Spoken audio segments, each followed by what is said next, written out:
beautiful castle, and you can imagine me and my nerdy brother up there studying how they would send the signals, because why would we be doing any of the other touristy things? You should have said, run down that other one and see if you can see me. You're listening to the Help Me with HIPAA podcast, where HIPAA and humor collide to make learning fun. Your delightful hosts are Donna Grindle and David Sims. Relax, HIPAA help is on the way. Welcome to episode 457 of the Help Me with HIPAA podcast. My name is David Sims of HIPAA for MSPs and Security First IT. And joining me is Donna Grindle of Carden, all the way back from places unknown. Yeah, it was a bit of a whirlwind I've been on, and just keep going. That's it. Just put your head down, keep going. Yeah, you were in the Windy City, is that right? Yeah, I did a conference here, the Dermatology Managers Association conference that I spoke at last week in Alpharetta, and then went to Chicago and spoke there at the American Alliance of Orthopedic Executives.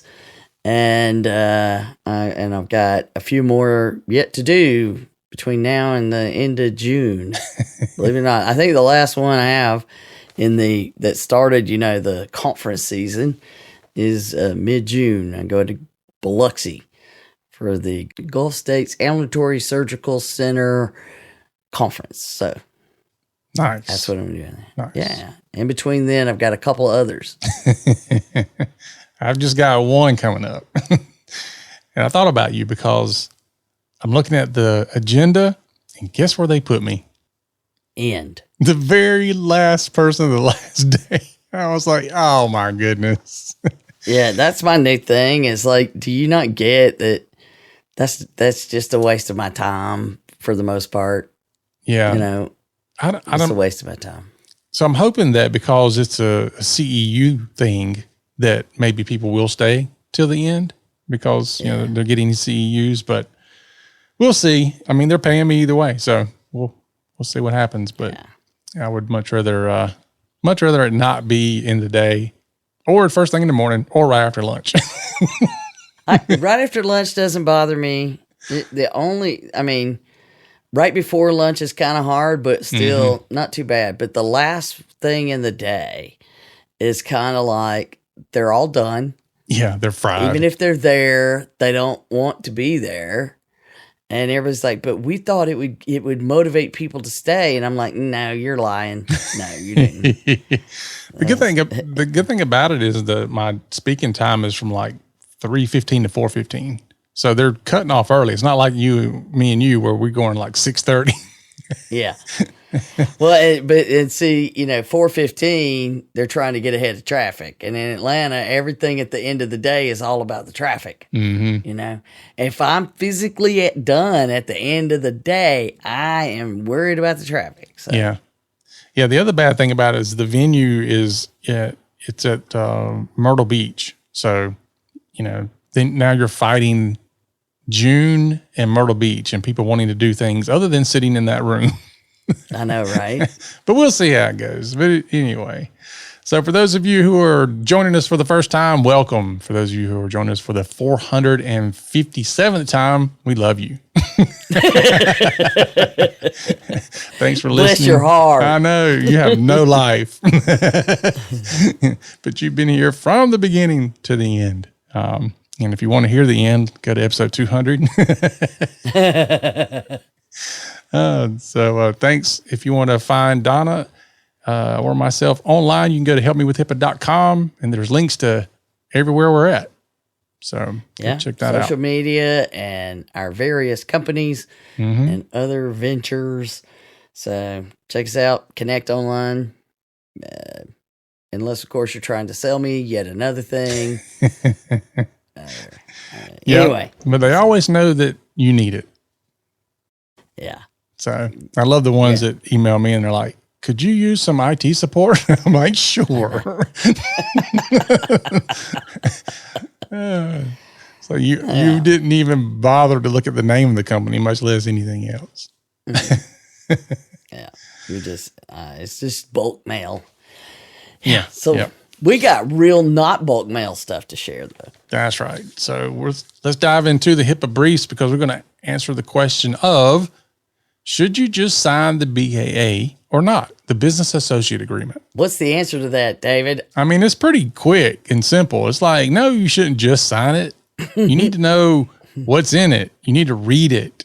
You need to probably negotiate pieces of that to make sure that you're going to do what it says you're going to do. But, here in 2024, we still hear people say, well, if you're dealing with HIPAA covered entities, all you have to do is just sign that form they give you, and then you can do business with them. Yeah, and the other side that you also love is, well, if you don't sign it, you're not a BA. Oh, yeah. No, there's that one. We don't hear that as much as we used to, but it's certainly the. Yeah, we have heard, as long as you don't sign it, then HIPAA doesn't apply to you. No, doesn't work that way either. And you don't just sign it because, if HIPAA doesn't apply, and it may not apply to you. Right.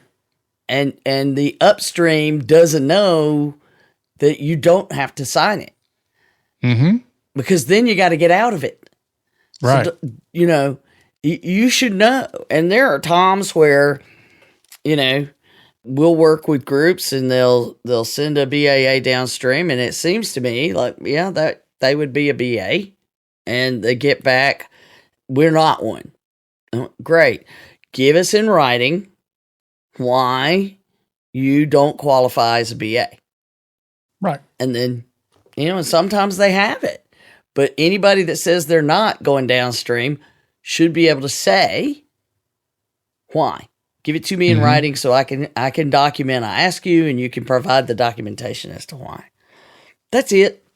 So that's our briefest brief yet. Briefest brief. Yeah. I always default to the when you hear somebody say all you got to do is, that's, there's you need to perk up and listen because they're probably wrong. That's usually somebody saying, basically, hold my beer. So, yeah. Because the truth of the matter is it's a fact specific determination. Correct. There is your accurate answer. Not all you got to do is. All right.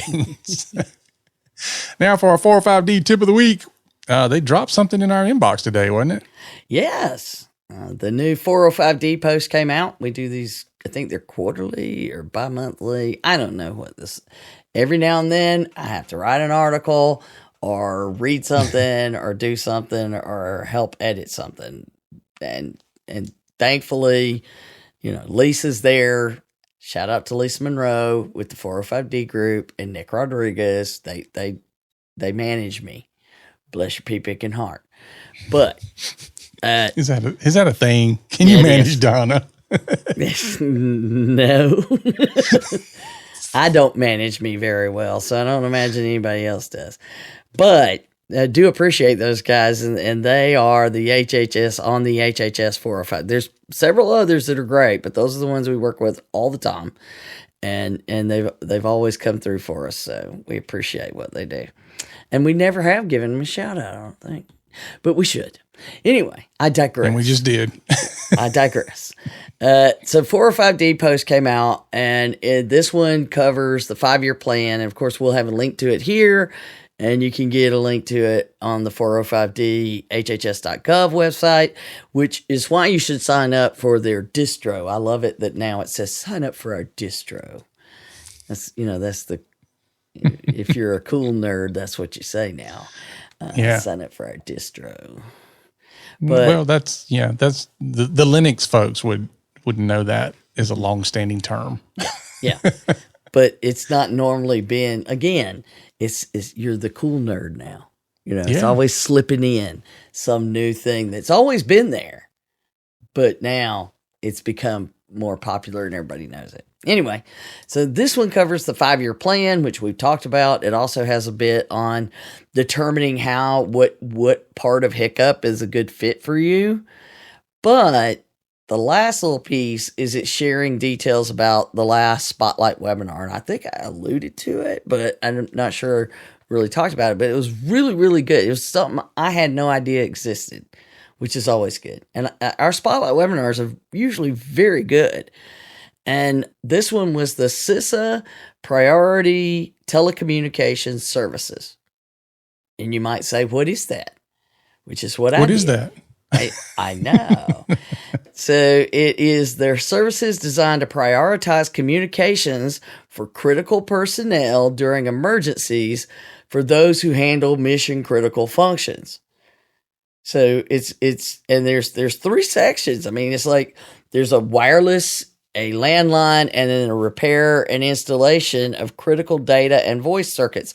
So there's all these pieces of these services that work together to make sure, and they come in and ramp up these things to allow you to communicate. So if your organization is providing those mission critical functions in a disaster or an emergency, which often healthcare is required to do, you should really sign up, because the best part is they're low or no cost. Yeah. You know, that you can't beat that. But it's only for the 16 critical infrastructures and the government agencies coordinating all of the things. So if you're a local county, for example, the local county should have these services and be signed up for it. Health system, county health system, health department, all of those things. You know, you should go and sign up, apply for these, and figure them out. And you can, of course, get the links. We have the links to the telecommunications services page from CISA, where you would learn about them and apply. We have links to the webinar recording. The 405D also has the links to both and the slides and all of that. So really cool. Go listen to the webinar if you want to understand it before you go down the path.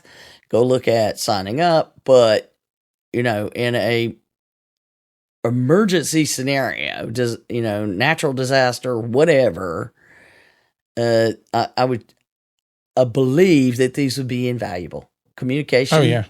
is key. Yeah, and keep you from reverting back to smoke signals. I know. You know, I was just talking with somebody about, and this will make sense in a minute. It may not right away, but it will. A trip to Germany, and I was in Germany years ago, but we went to Heidelberg, and there's the old castle in Heidelberg, which is really awesome to go to. Is like apparently the largest wine vat in the whole world, or barrel, or what. It's amazing, all the stuff, but it's a really old castle, medieval castle. And so when you're up there, though, of course, there's the tower, the watchtower. And what was cool is the original additional watchtowers that run down the valley are still there, so that you can see how they would signal all the way down the valley from these watchtowers back to the castle. It was really, really cool. So anyway, I digress. Yeah, Because- so they send a signal out. The wine's ready. Yeah. It's flags, whatever, I don't know, horns, however they did it. But to see effective communication over a long distance that long ago, people figured it out. Okay, so if they could figure it out, we have to figure it out too. And this is a great way. What they didn't do, though, is they didn't figure it out while the castle was being attacked. They had a plan in place beforehand. You have a very good point. You know, that they knew what was happening way down the other end of the little fiefdom.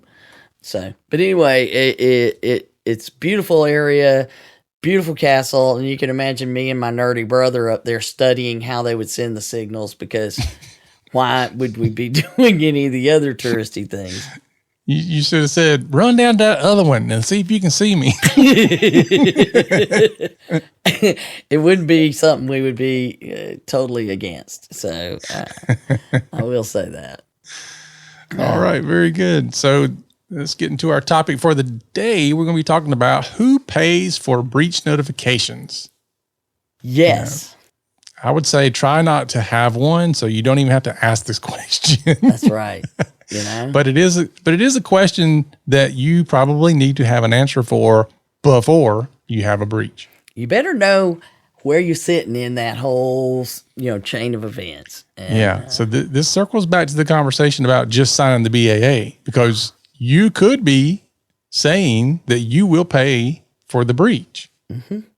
and I've seen some where anyway, but before we get to that, this is all prompted by, everything in our world right now seems to lead back to Change Healthcare and the cyber attack. And they're admitting to some things that they're admitting that 22 million was indeed them. And yes, they're, so all the things there. Now the deep details, apparently there was a vendor that clicked, which is ironic that a vendor clicked, causing a vendor upstream that was a vendor of, and then, so whoever clicked, can you imagine that person knowing you're the one that clicked?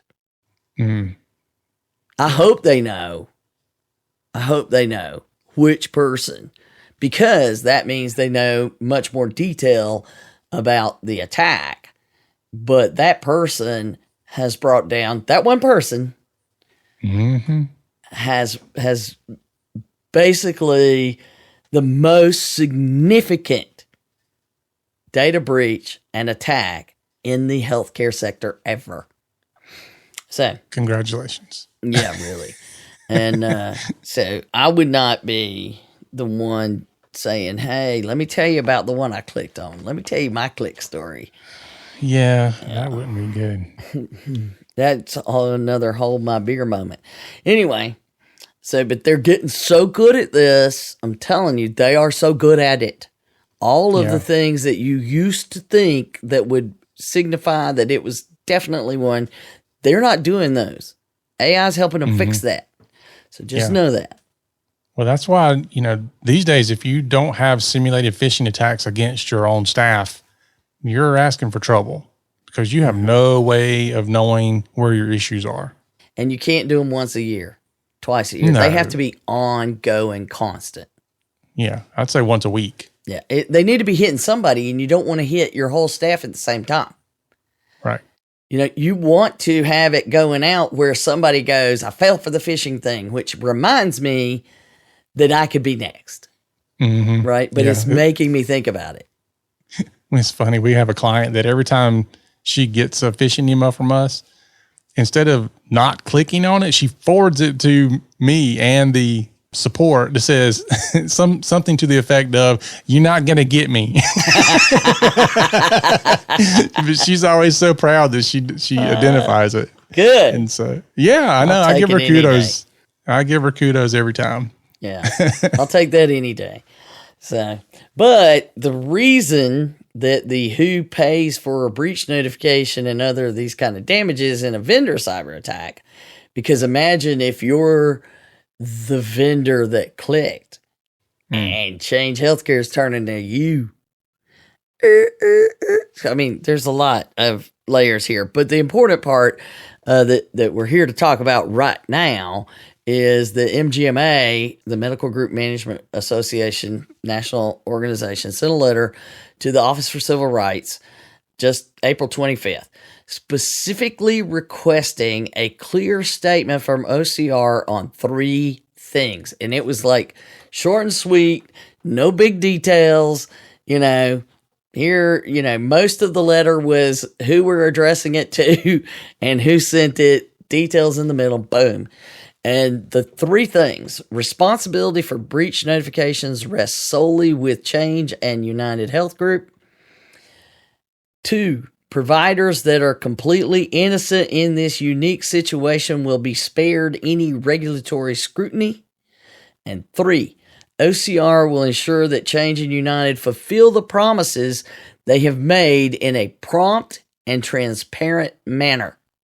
And I mean, they're all, I don't think they're unreasonable asks,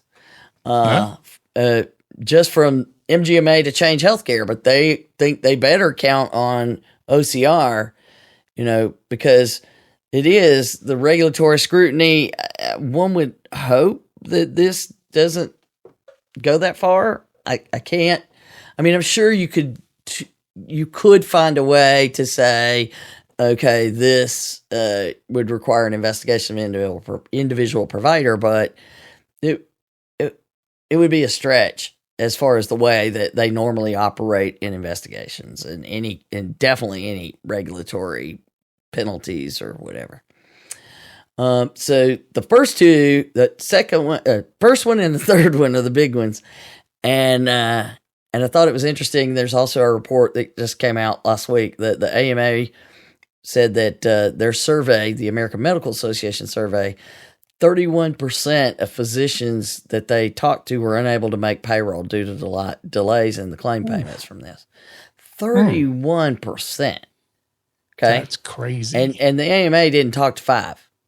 You know, they talked to a couple hundred, I would think, if not more. And more than half reported having to use personal funds to cover expenses in their practices.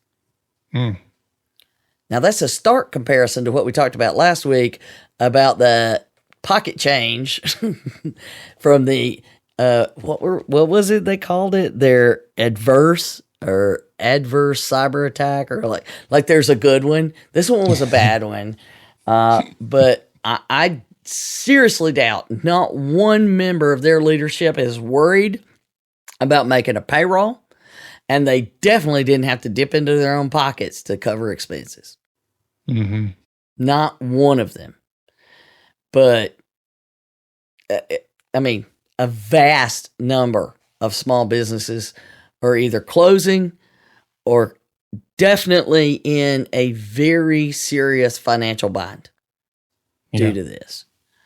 Yeah, I mean, it definitely makes you sit back and start reevaluating your services, how you function in a business, who you do business with, your risks involved. I mean, this has been very eye-opening. Oh, yeah.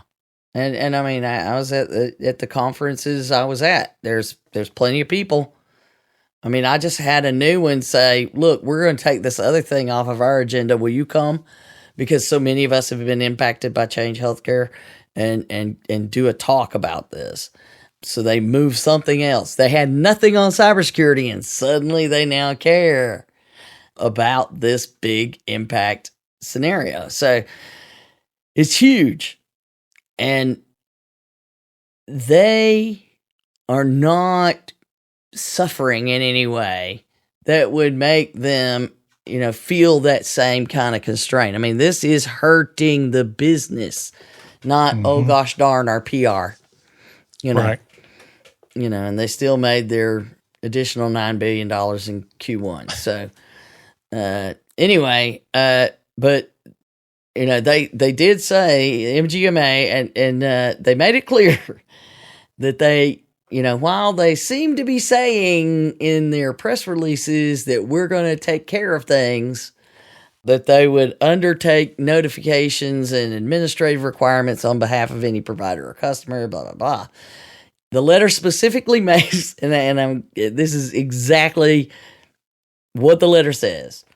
At the same time, no prudent medical group can rely on vague promises in a press release containing no specifics with respect to either timing or implementation. To our knowledge, no MGMA member has actually received from Change or United the promised, quote, offer in writing or otherwise. Physician practices currently face mounting concerns about their own regulatory exposure should United not fulfill these promises to the satisfaction of your office. This is to OCR. So if those notifications aren't done, then we're left in the lurch. So further, as more patients become aware of the possible disclosure of their sensitive PHI and PII, they will turn to their providers for information and assurances, neither of which can currently be provided. So they're like, you're going to leave us hanging. They just like, they're going to leave us hanging, and they have every right to have that concern. So, yeah, it's a mess. Yeah. So every point in this letter, and they were short and sweet. OCR, you need to come down on them and protect the rest of us because we're hurting. If we survive, if we survive this, and based on the things I was seeing and hearing at these conferences, the ones that are barely hanging on are being forced to be purchased, even though they wanted to maintain autonomy as a private practice. They're being forced into purchase agreements because they have no other choice. They have no other choice. And that means the health systems will own them. So then we have further consolidation and further limitations and none of the things that are good for any of us. Mm-hmm. You know, they're forced into mergers and acquisitions only because of what Change Healthcare did. And it's not hurting them hardly at all, as far as financially, you know. No. So the big point here is that there's people hurting and they need these things covered, but let's get to, you know, what are the costs involved just in the breach notifications? Because we're already talking about how much they're being hit. But if they were to pass this and many vendor contracts say, I'll let you know, but it's your responsibility to notify. Mm-hmm. I mean, how many times have we talked to a BA in our various boot camp? Oh, well, that's our client's job. It's not ours. Yeah. So just the cost of mailing letters to millions of people. Yeah. Yeah. Not cheap. Not cheap at all. Just the process of what you're supposed to do. And, oh, well, we'll just send them out electronically. Okay. Still not something you just fire off a million emails. What email system will allow that, David? Do you know one?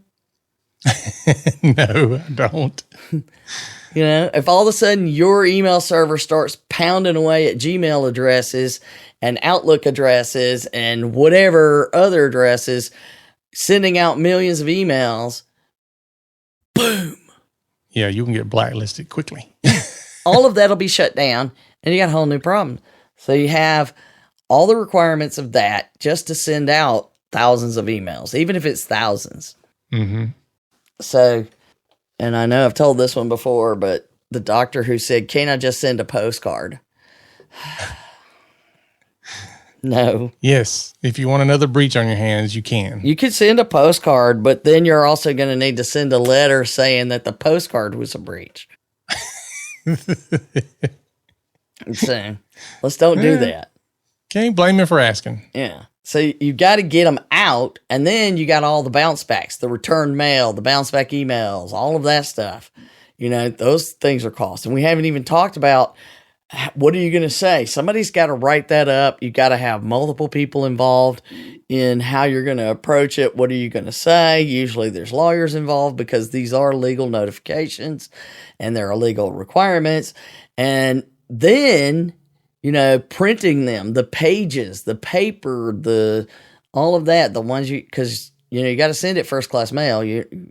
It's not, you can't not send it first class mail.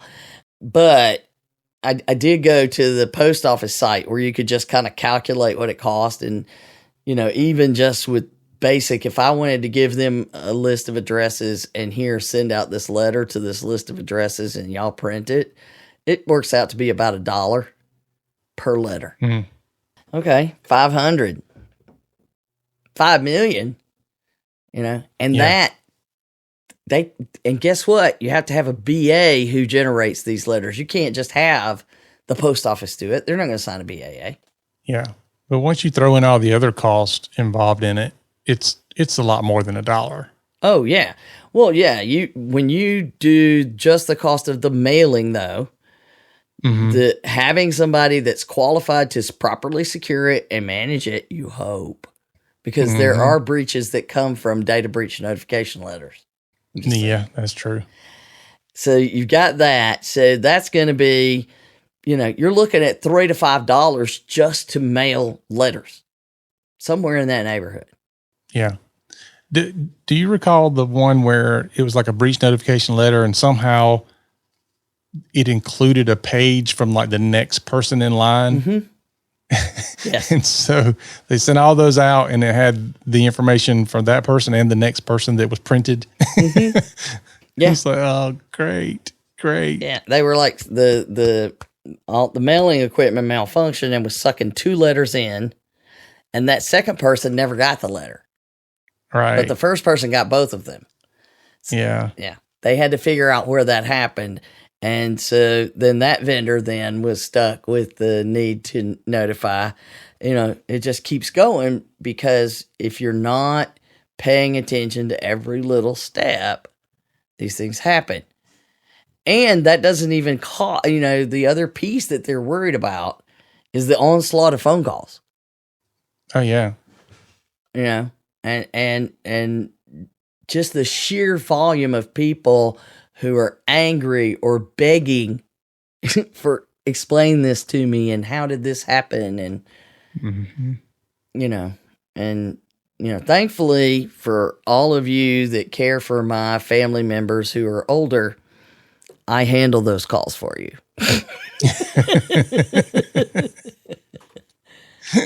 Yeah. But, and the other thing is, in the notifications, you usually offer identity theft protection, which in some states is actually required, but not in all. But do not make the mistake of not offering it. Nah. So many people already have it, they're not going to take you up on it. And guaranteed, the cost of those few people that do get it versus the vast number of people who are angry that you didn't offer it, and the PR nightmare that will be. We've seen that. Somewhere I heard or read that the average percentage of people that take you up on that is like 9% or something like that. It was less than 10%. Yeah. Well, I mean, still, even if it's 20%, it's still way cheaper than what'll happen, because 50% or more are going to be angry you didn't offer it. Oh yeah, absolutely. And then you're dealing with that nightmare, and it's just not where you want to be. Yeah. How you handle the incident afterwards is going to determine a lot. Mm-hmm. And so far, Change Healthcare is not necessarily getting high marks. Again, my big question is, why did they not have an active hot site plan? When they went down, why did they not have a plan, knowing just how crucial this 3 of every 5 or 4 medical records are? I mean, it's just, if you knew those stats, how could you not have some sort of completely disconnected hot bat site, something that's secured so it can't get through there anyway? But hopefully we'll learn. Hopefully we'll have some IT guy say, "I've been telling them for years." You're right. Somebody somewhere was raising the flag and being ignored almost always, right? Mm-hmm. But the true issue at hand here is the BAA is where you define who's going to handle either actually doing them or paying the cost of them, or both. Obviously, if you do them, you're paying the cost, I guess. So that doesn't make any sense. But yeah. The thing that always concerns me about it is, if you've got a business associate that had the data breach, do you want to trust them to also do the notifications and not screw that up? Right. Yeah, not go on the cheap or whatever. So that's why I like to see that, if again, it's which side of the contractor you're on, the upstream or the downstream. Mm-hmm. But I like to see the ones that say you're going to pay for it, and I will approve all of the steps. You're going to do it, but I have to approve every step. Mm-hmm. Yeah. That way we don't get into this contest about me billing you for something. No, you pay for it. You contract for it, but I will approve every step of the way in writing. And if you don't have my approval, I like the ones that give me that flexibility, but you're not going to get that from a Change Healthcare BAA. Mm-mm. Yeah, they're not going to change it. They're not going to put those things in there. Mm-mm. So even if you knew you were using them, 'Cause, what if that, what if you're the vendor that said, no problem, we're going to use them and we'll sign the downstream BAA with them, but our upstream says we're going to pay. So Yeah. imagine being those vendors. If you're one of those, you should be checking. You should be checking. If you are reselling some other product, some other vendor solution, and your BAA says that you're going to pay the cost of the data breaches notifications or other things, but the downstream BAAs don't, have you thought that through? No.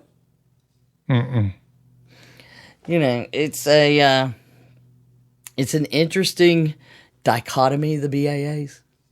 It is. If you're a BA, it's horrible.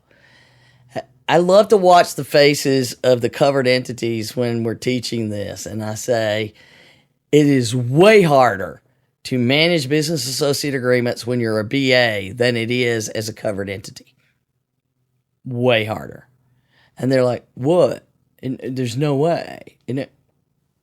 Because you got them up and down. And you can't have like, this is my contract and everybody's going to sign my contract. Right. They're all going to be the same.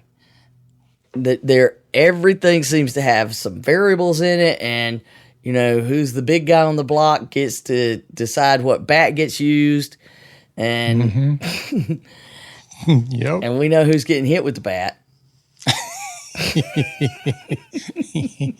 Yep. So I did throw in, there's some things that in the boot camp we do go through of, we're not lawyers. By the way, we are not offering legal advice when we talk about contracts. We're saying, as a business owner, you better be reading these. Somebody better. Yep. So we do go through some, and I threw those in there, and I don't think people are noticing them. No, they typically don't. No? You don't think so? In either direction.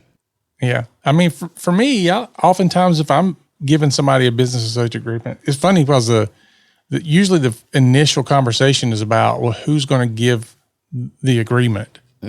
And it blows my mind sometimes when somebody says, well, we don't have one, we'll just use yours. And I'm like, but you're the covered entity. How do you not have one? But they just sign whoever sends them. Red flags. Yeah, I know. But then I give them, and you may do this too, but I give them the business associate agreement. And then I'm like, let me take you through this because you need to understand what this says. And maybe I'm being too nice about it, but I want them to know what's in it and what they're agreeing to. And there's some things that we need to make sure we're on the same page with, like, for example, notification timelines, who's paying for a breach, all that kind of stuff.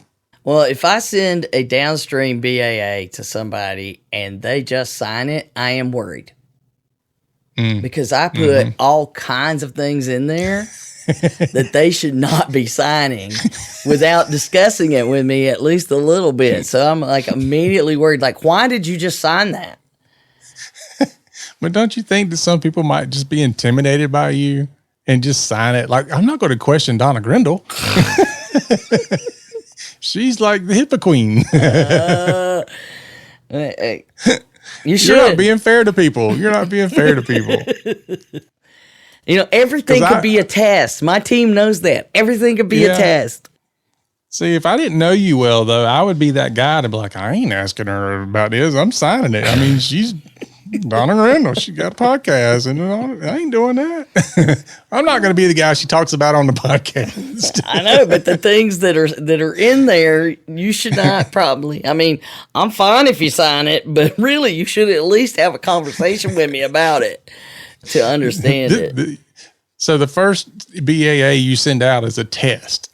Then you send the actual one. Well, I don't have to send out very many downstream, and in fact, very rarely. But I do take the one that I have that is downstream. When people ask me for an example that has all these kinds of things in it that I'm talking about, I'm like, well, I'm not going to give you the whole thing because I'm not a lawyer, but I am going to give you these, here's some examples. Take this. You can go forth and prosper.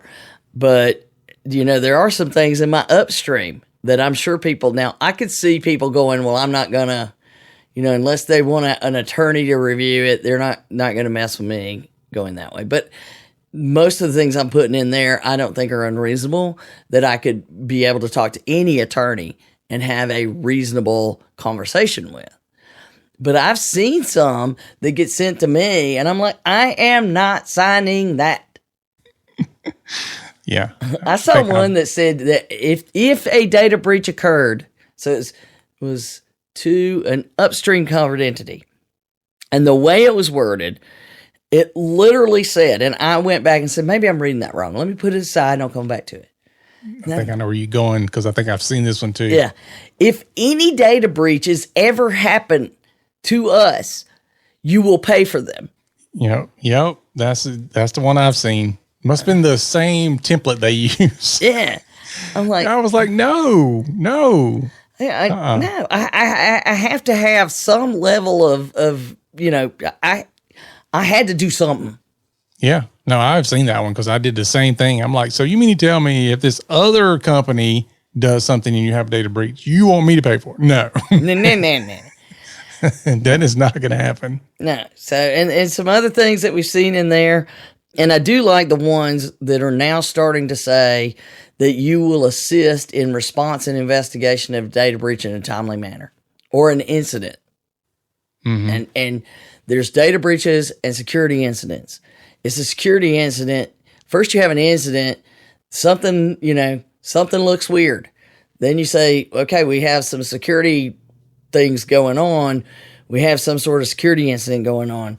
And then we figure out if we actually have a breach. The security incident could be all of our things are triggering and blocking somebody. But did we actually have a breach? Yeah. And then from there, you got to figure out if it's reportable. Right. So to say, and I've worked hard with folks to say, you do not say we had a breach. That's not where you start. You say that once you know you did. You do not start there. Mm-hmm. Yeah. That's like the folks that I deal with sometimes. They'll put a ticket in. We've been hacked. And, of course, I'm freaking out. And then I go in there and it'll be something innocuous. Like they installed a software program. How sometimes it'll side load another program. Uh-huh. We didn't install this. We've been hacked. Yeah. No, it just came with this other program and you didn't read the installer. And so you just kept clicking next. And now you got this other program in there. Yeah. A whole different ball game, but good. They noticed the other app instead of. Yeah, I know. Yeah. But it's you have people that freak out, which I would rather people freak out than ignore it. Exactly. And so that's a big thing of assisting to those response in a timely manner. If I don't put that in the contract to say, you're my IT provider and I'm going to expect for you to do this in a timely manner or put some sort of barriers on there, then I don't have it. You could do whatever. Sorry, not my problem. It's Saturday. Call me back later. So even in a crisis, you don't have to if it's not under the contract. That's what so many people do. There's also time limits on, a lot of people worry about what's my time limit for notification of a data breach, because that's a required element of the BAA. Mm-hmm. And we talked about some vendors saying, well, no, 60 days is what the law says. We don't have to do anything less. That is not true. The law says if it doesn't state something different, 60 days is it. However, we can negotiate another date. And if you're not going to do something less than 60 days, I'm out. Yeah. Oh, yeah. Yeah, I'm out. So there's a certain amount of those kind of things in, but there's also, I want in the particularly downstream notification that you did an assessment, a breach assessment, and you decided notification wasn't required. Mm-hmm. And you know why I want to do that. Mm-hmm. Because I've had too many people assume that we don't think it's required. And I'm like, I strongly encourage you to reconsider. But I can't do it. It's not my business decision. It's me to advise. And they believe they have documentation that it's not required. Their lawyers agree with them, whatever. Not on me. I've done my job. Mm-hmm. But I want to know that you decided that. I want the documentation so that my lawyers can get involved. If I'm the covered entity and going downstream. So those are the kind of things that are in my downstream. Mm-hmm. So, and then you got indemnification. Oh, and the new one is offshoring and subcontractors. Anything that's offshoring and any subcontractor must be approved in writing. I've seen those. That was like, wait a minute. Every single subcontractor that I have to get approved by you. Yeah, that's tough. I mean, especially in IT, because there's so much outsourcing. I wouldn't even say it's outsourcing.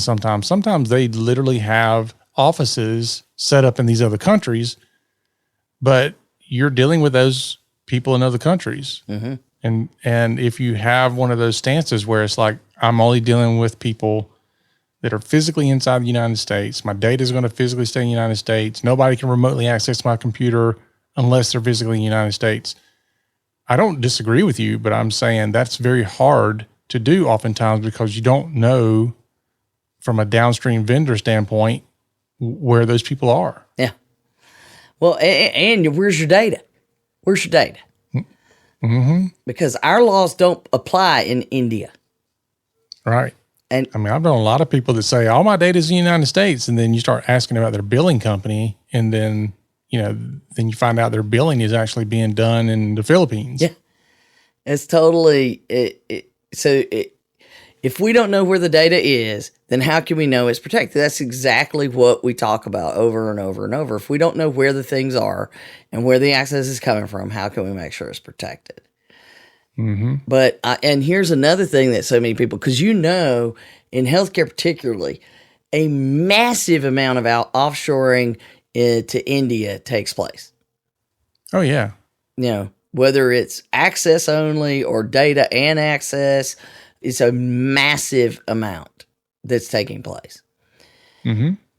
If you do that, are you paying attention to the political things that are going on in India? Because it's getting kind of creepy over there. There's some stuff going on where, supposedly even attempted assassinations of somebody, a citizen of the United States, who was saying something bad about the new leader of India.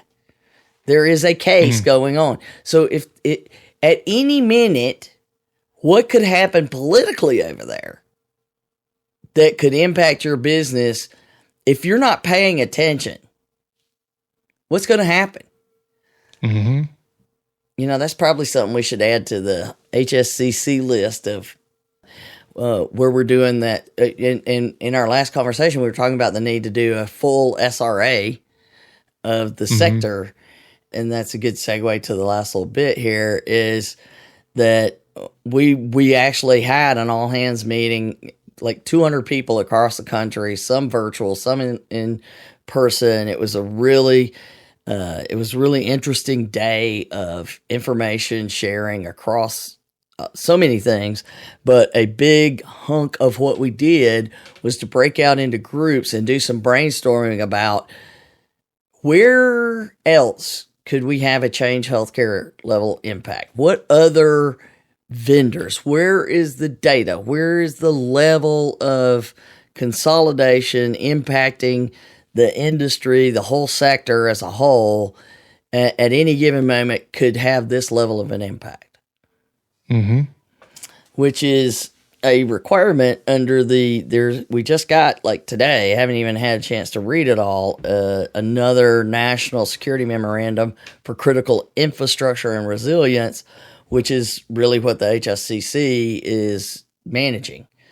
is critical infrastructure, security, and resilience. That's what they're all about. They're that little arm of HHS. And anyway, there's some more urgency apparently being applied to doing, acknowledging this is a shared responsibility and everybody's involved. And that this needs to be risk-based with a risk assessment and a risk management plan sector-wide. Mm-hmm. But that's all 16 critical infrastructures, not just healthcare. Right. So it looks like it's putting certain time frames on when things have to be done. But, I mean, the sheer level of attacks we're under is terrifying if you actually paid attention. Oh, yeah. Yeah. I mean, we're in a cyber war. We've been in a cyber war for a while. Yeah, we've been saying that. I mean, yeah, we've been in one for a while. I think some people on the outside are kind of now seeing that. Mm-hmm. But it does still concern me that we being a sector aren't taking it seriously enough. Yeah. Well, and I saw firsthand that there are people that they are probably taking it more seriously than they ever have now. Mm-hmm. But they don't know what they don't know. They believe with all their hearts that they have this cybersecurity thing nailed. Mm-hmm. They believe that they've got it nailed. And I'm like, I don't think you truly understand when you say you're doing X, that's actually what's happening. Mm-hmm. So, can you prove it? Yeah. The other thing is just how rapid this stuff changes. You know, I don't even know if these bigger organizations has the ability to move fast enough, to change fast enough when things like that happen. Yeah. Like for me, I run a small organization, so I can change on a dime. And we've been changing a lot of dimes here lately. You're absolutely right. Yeah, with everything that's going on, it's like, whoa, Bessie. Yeah. Yeah. And you look at, especially government sector, how long does it take to choose a different vendor for something? Well, I mean, even like these entities, well, think about United Health Group. It is so big that I don't know that they even know all the things they do. Some, like one hand doesn't know what the other's doing. Almost always is my thing. Yeah. I'm thinking about sending them an invoice, see if they'll pay it. Okay. Just the way we always like to end it on. Sharp curve the other direction. Yay. Yeah. All right. So, but what about all the AI stuff? Did you want to throw that in at the end? Oh, yeah. Well, if you haven't started figuring out what AI needs to go into your BAAs in both directions, and the big thing is you should have seen some of the faces of the folks that were in my session when I said, are you realizing that, everybody, you understand that AI is like a data all it needs is input.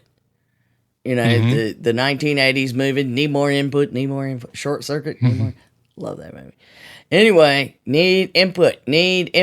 That's literally all it wants constantly. Is more information. And if they're taking information you're sharing with people and you allow under your contract for them to share it, are you aware that's happening?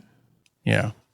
Yeah. And ChatGPT just dropped a new release this week, or a new feature, I guess, but it now remembers your conversations across all your chats. So it's storing all that information now, even in a different way. Yeah. Well, and I don't want it to know what I'm thinking. I don't think it wants to know what you're thinking either, Don. No. I don't have to worry about it knowing what I'm thinking, because I don't know what I'm thinking half the time. Yeah, that's exactly it.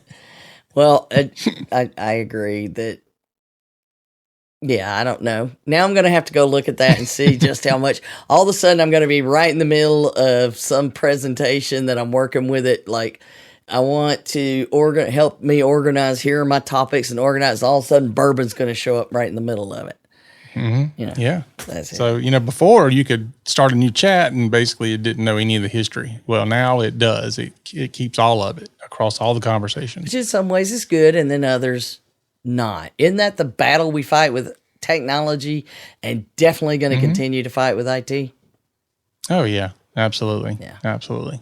So again, things change fast.